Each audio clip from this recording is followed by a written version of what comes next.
Yaşamağa bir ömürlük sevgi verir. Hayat nedir, yaşam nedir bilinmez. Sevgimizle aydınlansın dünyamız.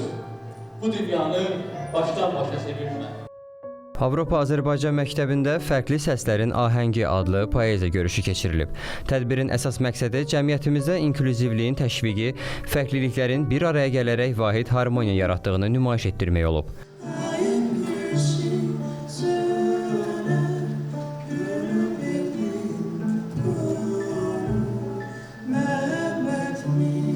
Bu tədbirdə də dəyərlərin ifadəsi poeziya ilə olacaq.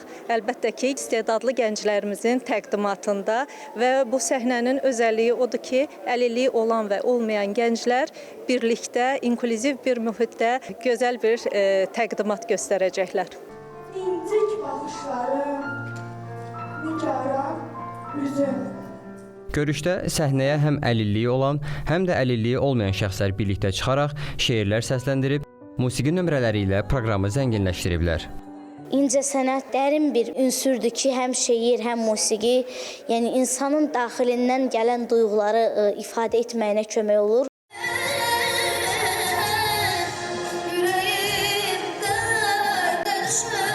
Çıxışım çox gözəl alındı. Başda Zivvər xanım, İlhamə xanım olmaqla hamısına təşəkkürlərimi, minnətdarlığımı bildirirəm.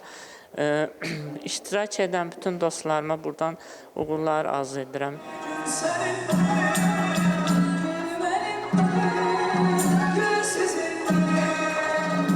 Mən bir çox tədbirlərdə iştirak eləmişəm, amma bugünkü tədbirimiz çox fərqli idi.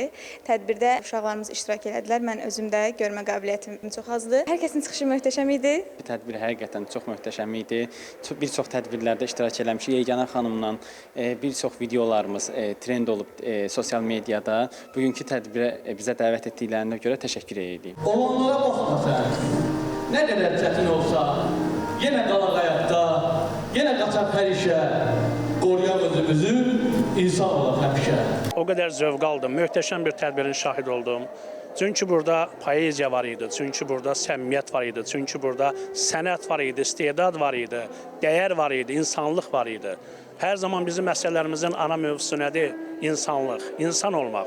Çünki bu fani dünyada hər birimizdən, tutaq ki, bir qələm adamı olaraq məndən bir sətir qalırsa, bir şeir qalırsa, hansısa romandan bir cümlə qalırsa, bu mənim üçün böyük bir dəyərdir. Daim yaşasın ilk görüşün, ilk heyecanı. Tədbir iştirakçıları üçün bu səhnə təkcə poeziya və musiqi platforması deyil, eyni zamanda qarşılıqlı anlayışın, hörmətin və bərabər imkanların simvoluna çevrilib. Fərqli səslərin ahəngi bir daha sübut etdi ki, sənət sərhəd tanımır, fərqliliklər isə cəmiyyəti daha da zənginləşdirir.